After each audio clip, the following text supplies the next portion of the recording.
What's most important to you when it comes to choosing your financial advisor? Someone who's aligned with your biblical values. How about someone who will take the time to explain your options? Certified Kingdom Advisors are professionals who meet high standards in competence and integrity and have been trained to offer biblical financial advice. To find a Certified Kingdom Advisor in your area, visit faithfi.com and click Find a CKA.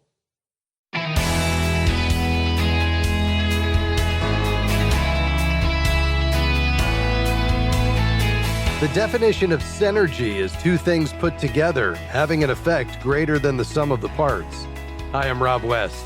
Synergy can play a beneficial role in family finances. A case in point is an ABLE account, working together with a special needs trust for a person with disabilities. Matt Syverson joins us today to talk about it. And then it's on to your calls at 800-525-7000. That's 800-525-7000. This is Faith and Finance, biblical wisdom for your financial decisions. Well, our guest today is Matt Syverson. Matt is a certified financial planner and certified Kingdom Advisor in Overland Park, Kansas. He's also well-versed in helping families who have children with special needs make the most of their financial options. Matt, this is an important topic, and we're grateful to have you back to talk about it. Yeah, so great to be back with you on Faith by Rob, and looking forward to today's discussion. It's near and dear to my heart, so happy to be here. I know it is. And Matt, we're discussing, as we've said, how an ABLE account can work with a special needs trust. Let's look at each one individually to start with. And so why don't we begin with the ABLE account? Why would a family want to set one up? Yeah, good question. So the ABLE account is only about 10 years old, so some of your listeners may not even heard about it yet, but it's available for people with special needs that are either on SSI or Medicaid, have an asset limit restriction, but still want the ability to work. So the ABLE account allows folks to work and save for themselves rather than being limited to the government restrictions. Okay. Supplemental Security Income is only about $943 a month, and you can't have any more than $2,000 of assets to your name. So, I mean, imagine any one of us on the call trying to live on $943 a month and have no more than $2,000 of assets. That's very difficult to do. The ABLE account expands the ability for folks to work and save and manage their money. Yeah, that's really helpful, and I think an important tool for those families caring for a child with disabilities. Now, how does a special needs trust work, and perhaps how are they different? Yeah, so special needs trusts have been around for over 30 years, so much longer track record for them. Those are also designed to store dollars for the person with special needs that won't short circuit their government benefits. The nice thing about special needs trusts is you're allowed to hold all kinds of different assets, from cash to investments to houses and cars and IRAs and Roth IRAs, where ABLE accounts can only receive cash in and can only send cash out. That's a very big distinction between the two. But we need both of them to work together during the lifetime of the person. Yeah. And obviously the special needs trust, more complexity. That means probably a little more involved in setting it up and therefore a bit more cost, right? Yeah. So there's some cost for the attorney to put it together for you, no doubt about it, but we want that done correctly and done right the first time. But once the special needs trust is built, then it's up to you and or the trustee and possibly the investment advisor to keep that going for the person with special needs over time. That account could be anywhere from tens of thousands to hundreds of thousands to into the seven figures, depending on what the family left behind for the person with special needs. Where the ABLE account, it can't go past $100,000 at any one time. Yeah, so at the end of the day, the objectives are the same for an ABLE account and a special needs trust. We're going to talk after the break about how combining them is really helpful and can be beneficial to a family. But Matt, at the core of both of these is the idea that we want to set funds aside for the benefit of the special needs child, even through adulthood, but not preventing them from getting government assistance, correct? That's absolutely it. That is what you're trying to do. The phrase is called, We're trying to supplement their needs, not supplant the government benefits. You'll see that phrase in your special needs trust. That's the point. And these are both time tested and true over time, that they work great. We just got to set them up properly and use them well. Yeah, and interestingly, that ABLE account is actually built on the 529 chassis, isn't it? That's correct. That's correct. It's kind of a sister account to those college savings 529 plans. Yeah, which is very simple to set up. Well, Matt Syverson is with us today. He's a certified financial planner and a certified Kingdom advisor, and we're talking specifically about helping families who have children with special needs and how these two great tools can work together. Somewhat of a specialized topic, but a really important one. We'll be back with more from Matt in just a moment, and after his interview, your questions at 800-525-7000. Stick around.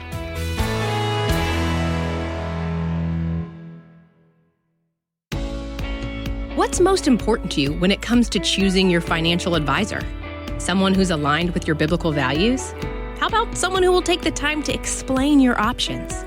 Certified Kingdom advisors are professionals who meet high standards in competence and integrity and have been trained to offer biblical financial advice. To find a certified Kingdom advisor in your area, visit faithfi.com and click Find a CKA. Faith and Finance is grateful for support from Sound Mind Investing. For more than 30 years, they've offered financial wisdom for living well. SMI provides step-by-step guidance for do-it-yourself investors, from those just getting started to those getting ready for retirement. More information, including a short video webinar on profit and peace of mind no matter what's happening in the market, is available at soundmindinvesting.org.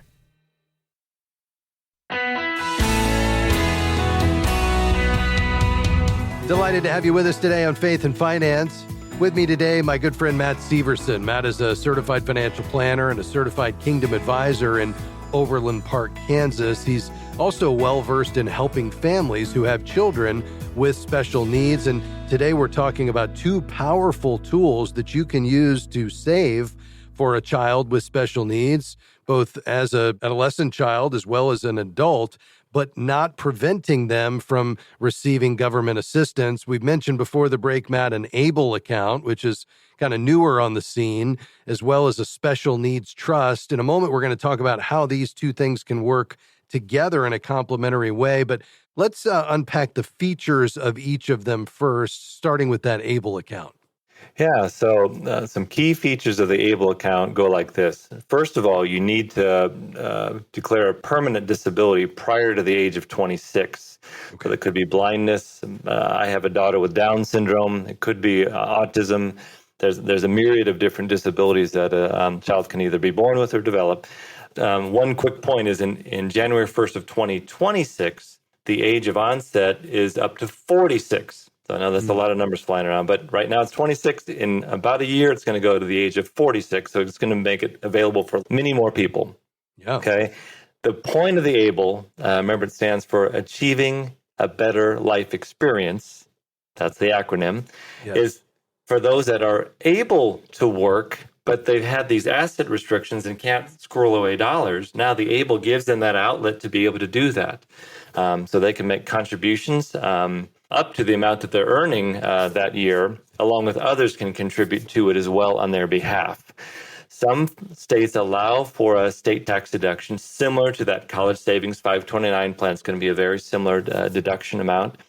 And you can contribute to this over their lifetime up to the total maximum that 529 plans allow, which is usually in the hundreds of thousands over someone's lifetime. But a key distinction is you can't go past a $100,000 balance at any one time. If you do, we've seen how their Medicaid or their Supplemental Security Income stops temporarily until you get that balance back down. Okay.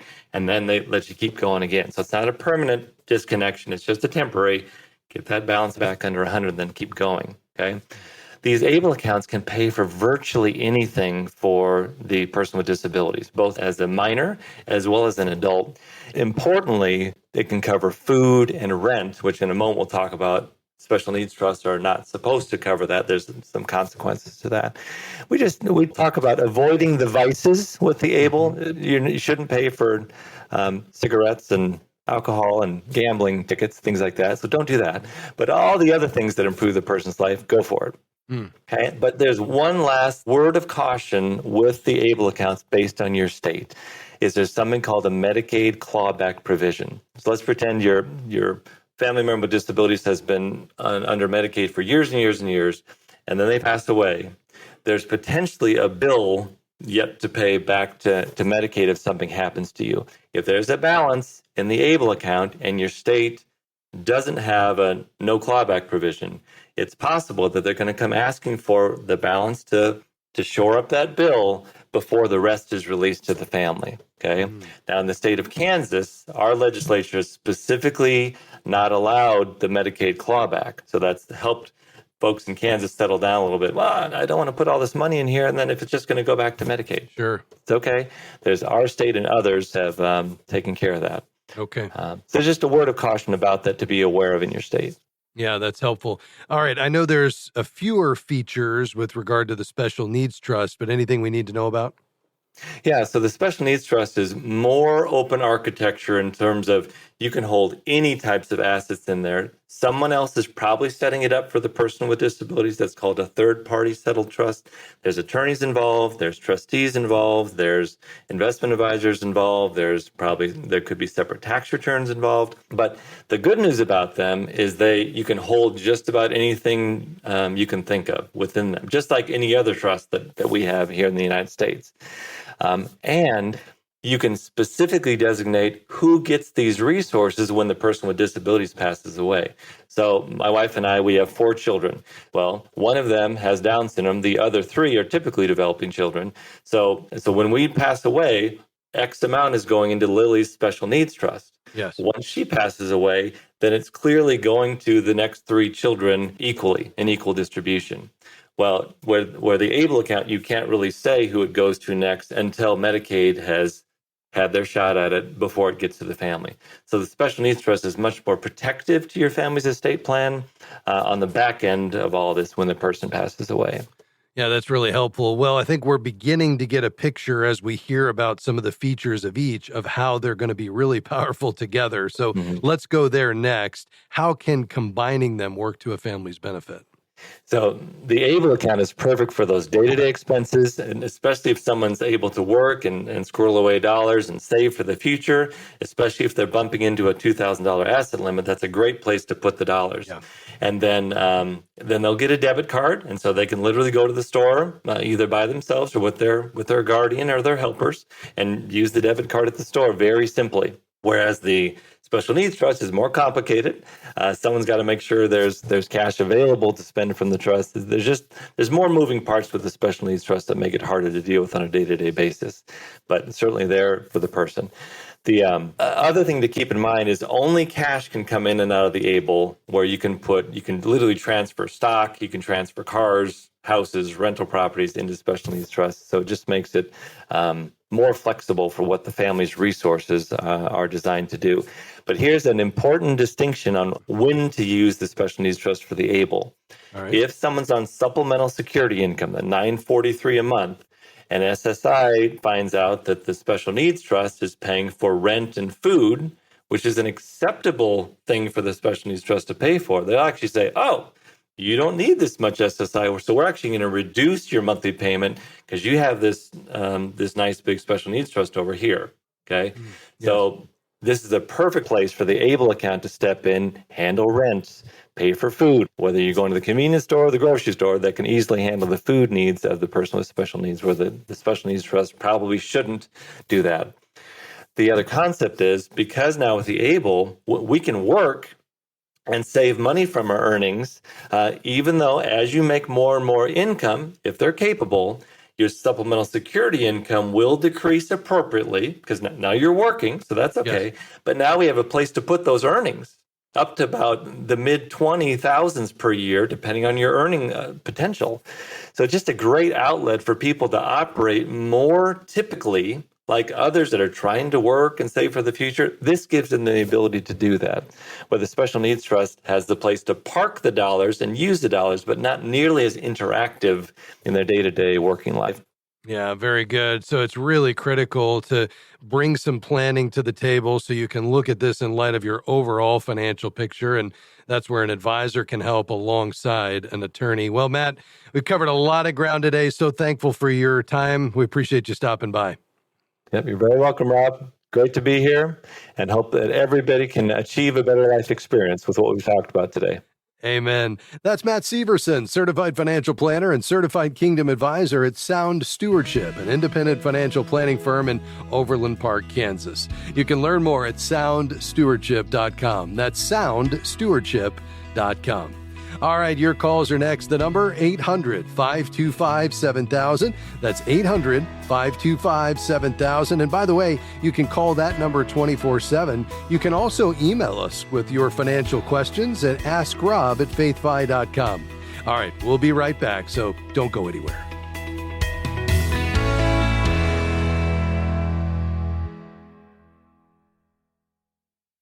We're grateful for support from Guidestone, whose diversified suite of investment solutions align with Christian values to create positive change in the world. More information is available at guidestonefunds.com/faith. Investing involves risk, including potential loss of principal. Carefully consider the investment objectives, risks, charges, and expenses of Guidestone Funds before investing. They're distributed by Foresight Funds Distributors, LLC, which is not an advisory affiliate, a registered investment advisor, nor do they provide investment advice.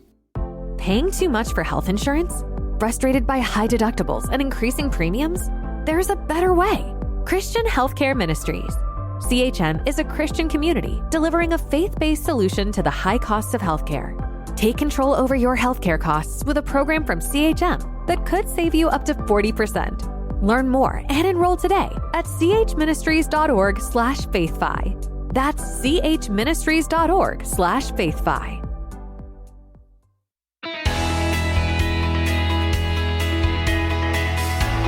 Thanks for joining us today on Faith and Finance, helping you see God as your ultimate treasure and money a tool to accomplish God's purposes. We want to help you manage it wisely and faithfully over your lifetime. You can call today with your questions, your very specific financial questions at 800-525-7000. We've got some lines open today, and we'd love to hear from you. Call right now, 800-525-7000. Let's go to Oklahoma and welcome Matthew to the broadcast. Go ahead, sir. Hey, sir. Thank you so much for taking my call. I appreciate your insight and wisdom. Thank you. My wife and I are debt-free, with the exception of a small signature loan, and we have the opportunity to purchase an acre of land and build a home using a VA loan, and we were trying to figure out the best time to do that. We currently own 8 acres beside it with a mobile, and one of the options that we could do would be to purchase a mobile, a double-wide, but I don't like the longevity of that. I think it'd be better to go ahead and build a metal shop home, and I think it would just hold a lot more value over time, you know? Yes. And then we have 6 kids. So is that right? Is that the right way to think about that? I think it certainly could be. I think the question is just your financial readiness for this expense and the project that will be ensuing. So are you planning to hire a general contractor, or will you be the GC on this? Well, we can do either one. I have a brother-in-law who does GC work, but I think I also have some friends who are in the trades, and I have a background in the trades as well in the military. So okay. I think we could pull it off over the summer. I'm a teacher as well, so I have summers off. Yeah, very good. I think we can make it work, you know? Yeah, very good. And then in terms of how you would go about that, would you get a construction loan? And do you have a portion of what it will ultimately take for the build already saved up, or will you try to fund all of that from a VA loan? I think we talked about it, and to answer your question, I think I was really loving the idea of staying out of debt completely, but this is a need my wife has, and so this is not really, I can survive wherever, but I think this is more for her and for the kids, and so it's been one of those things where my faith has been stretched a little bit, but, you know, looking back, the Lord's always provided. You know, we've tithed, and we believe in that, and so I think we do a construction loan to a mortgage through it and use a VA, and we don't have to. When I talked to the bank recently, they said you don't have to worry, you know, about any money. You just have to pay the interest payment every month until you get to the mortgage itself.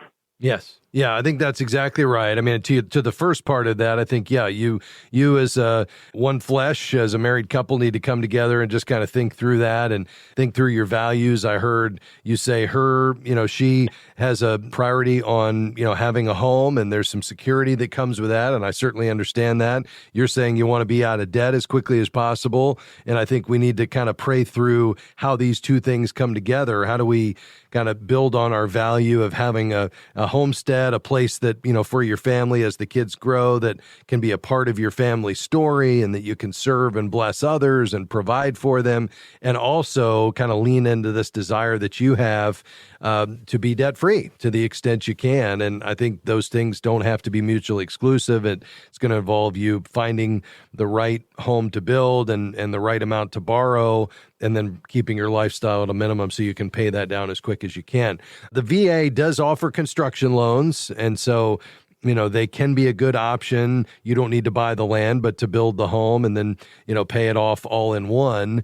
And so it doesn't require a down payment. I'd be careful there, just because they allow you to go in without a down payment as a feature of a VA loan. I'm not necessarily a big fan of that, because you'd have 100% financing there. They do have more relaxed credit guidelines.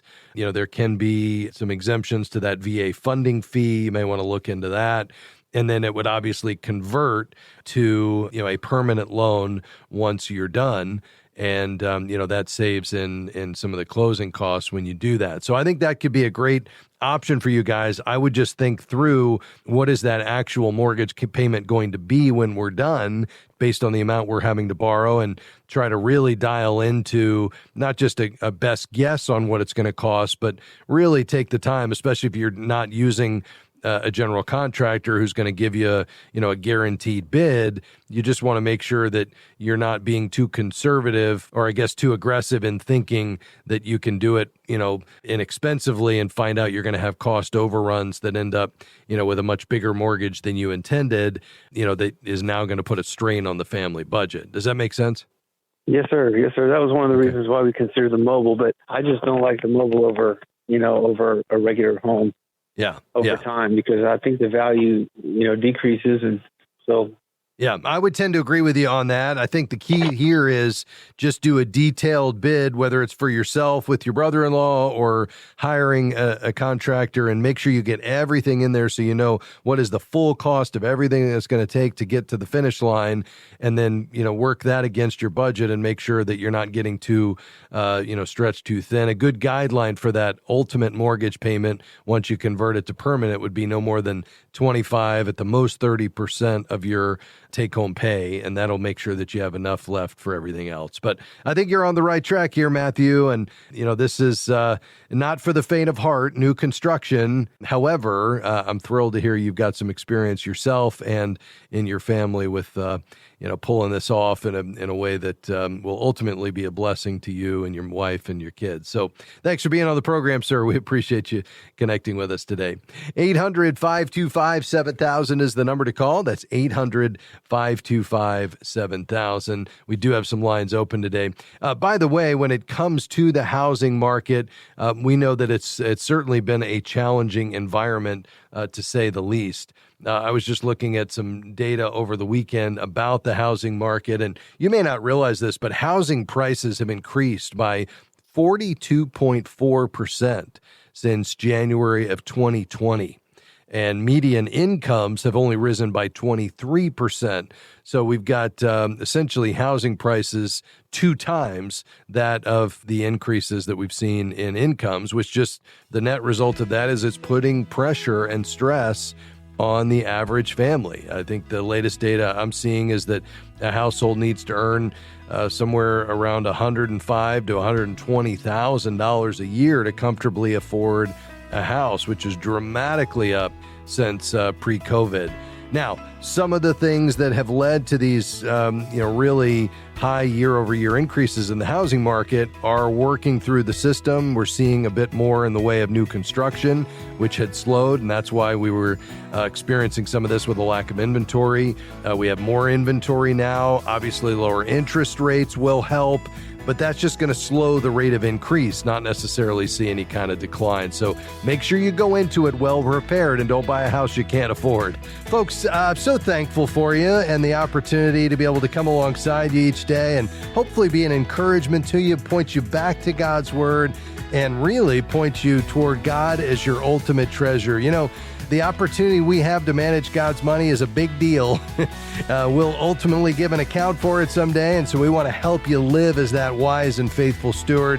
We'll gather together tomorrow to do it all over again. In the meantime, big thanks to my team today, Taylor Standridge, Pat Montague, Devin Patrick, and all the team members here at FaithFi. We'll see you tomorrow.